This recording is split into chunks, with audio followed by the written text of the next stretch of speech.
honored to introduce Mr. Patrick Brown, a very well-known politician in all over Ontario.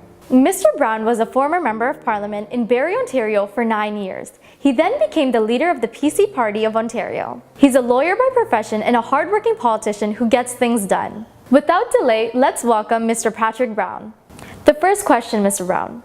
Over all the cities in Ontario, why did you choose Brampton? Well, first of all, Branavi, let me say it's an honor to be interviewed by one of Brampton's young, aspiring social media interviewers, someone who's made a presence in the Tamil community. I'm grateful for the opportunity. I think it's great when young people care about their community, care about their country, and are engaged in the issues. Why did I choose Brampton? Well, I've had a crazy year, but in life when you get knocked down, you get back up. And for me, my mom's side of the family was from Barrie. My dad's been in Brampton for 40 years. I love this community.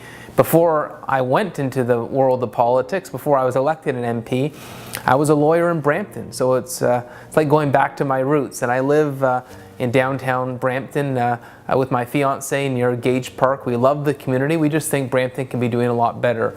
Weak political leadership has really let down this community, and I want to turn things around. I want to get Brampton back on track. Bill Davis's Brampton used to be the envy of Ontario, and there's no reason it can't be again. As a young Brampton resident, the recent spike in crime rate in Brampton worries me. What would you do to decrease this? The alarming increase in crime is very concerning. I want to make sure we have a safe community. The fact that we've had lockdowns in schools, bank robberies, shootings, 20 homicides this year is unacceptable. And I know the leadership at City Hall says everything's fine, but they're sticking their head in the sand and they're oblivious to the fact that crime is out of control. Last year was a record year for shootings, and this year is even higher than last year. So a week ago, I announced a 5-point plan to tackle crime, to keep Brampton safe. First, we need more frontline officers. The provincial average is we have 189 officers for every 100,000 residents, but in Brampton it's drastically lower, only 133 police officers for every 100,000 residents. Which means there are crimes that are being committed they don't even have the resources to respond to. I want to make sure we have zero tolerance on all crime, to make sure that if you break the laws in Brampton, you will be held accountable. Not to hear stories where crimes are committed and police don't even have the tools, the resources, the availability to respond to. That's first point. Second point is the COAST program. There is a program that offers mental health supports. We need to greatly expand that program. Last year, 42% of the Peel police calls were mental health related. Yet we have police officers who are waiting at the hospital for 6 to 8 hours to get an individual admitted because we don't have the mental health workers available. So I want to expand the COAST program to free up police resources and have the right resources attached to the issue of the incredible call volume growth when it comes to mental health. Number 3, we have to tackle the root causes of crime, and poverty is interrelated. We need to tackle social housing. There's a 6 to 8 year backlog in Peel. And number 4, we need affordable recreation. You got to give young people a place to go, to get off the streets, to be active, to be healthy. So social housing is number 3. Affordable recreation is number 4. And my last point as part of my 5-point plan is you got to work with the chief.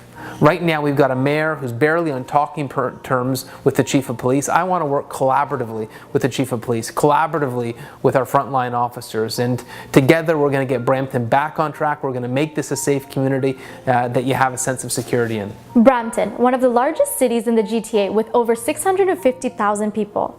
Why is there only one hospital? If elected mayor, what would you do to address these healthcare issues in Brampton? When I was the opposition leader at Queen's Park, I had a phone call from a Jamie Lee Ball. She talked about how horrible the healthcare was in Brampton. She had spent 5 days in Emerge, 5 days.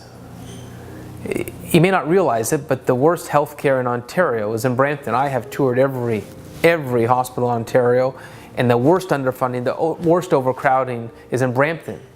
We need a new hospital in our community, but the weak political leadership at Brampton City Hall has failed to stand up for our city. You know, they say the squeaky wheel gets attended to. If Hazel McCallion wasn't getting results For Mississauga, she would have tore a strip into whoever the Premier and the Prime Minister was. Yet here in Brampton, we're used to getting leftover scraps. The Health Minister came here a year ago and announced we're going to build 6 new beds in Brampton. 6 beds? That's a joke. I would have kicked him out of town, and yet our mayor says thank you for your leadership. Thank you for investing in Brampton. Give me a break. 6 beds is nothing. We need real investment. We need a new hospital. And right now, our current mayor thinks that by being best friends with the government, it would get results, and it's got us nothing. It's about time we say we're not going to be ignored. We're going to stand up for this community, and Brampton is going to demand a new hospital. How would you improve the employment opportunities in Brampton? What is your take on this? Well, Nandri, for that very good question, we need to go after investment, go after jobs. We have this lazy approach to economic development. We're waiting for businesses to come to us. It's not working. Dixie Cup just left Brampton. We lost a major business. Amazon is going to Caledon. 800 jobs going to Caledon. 2/3 of our city leaves Brampton every day to go find work, to go work elsewhere. We're becoming a bedroom community. I want to personally pitch Brampton to the world, to show them our employment lands, to show them our proximity to a major international airport, to talk about our young, educated workforce. I want to promote Brampton. I want to say this is the place you want to be. We're going to bring jobs and investment back to town. There's so much potential, but you need an aggressive mayor who's going to go and pitch the city, and that's what I'm going to do. If you're elected as mayor, what is your mission and vision for Brampton? I want to get Brampton back on track. You know, right now you see a city that has taxes higher than Toronto's. Crime is through the roof. Traffic is a mess. There's not good jobs in Brampton. People have to go to Toronto to find work. I'm going to turn that around. I'm going to work my heart out to make sure this is a city that has jobs. I'd love to build a world-class stadium in Brampton to celebrate sports, to have a healthy community. I want to fight for our fair share in transit, in healthcare, in education. You know, right now we're settling on a satellite campus. I'd love for us to have a full university. Like, I want Brampton to be the city that it can be. We're the 9th largest city in Canada, and I'm not going to allow this city to settle for leftover scraps. We're going to go for what we deserve. We're going to be the city that we can be. Every 4 years, you get a chance to hire your mayor. You get to vote on who the mayor is, and the mayor works for the people of Brampton. And I hope you can spread my word that you can have a real friend, a real advocate, an Energizer bunny in the mayor's chair, working for Brampton, working for you, working for the people of the city, but you got to vote. You have to participate. And that's why I'm asking you to spread the word to friends, to family, to neighbors, that it's time to get our community back on track, and I will be very grateful for your support. I think we're going to do great things together. Thank you, Mr. Brown, for taking time out of your busy schedule and sharing your plan for Brampton. Well, Branavi, thank you very much for this interview. Nandri for this opportunity.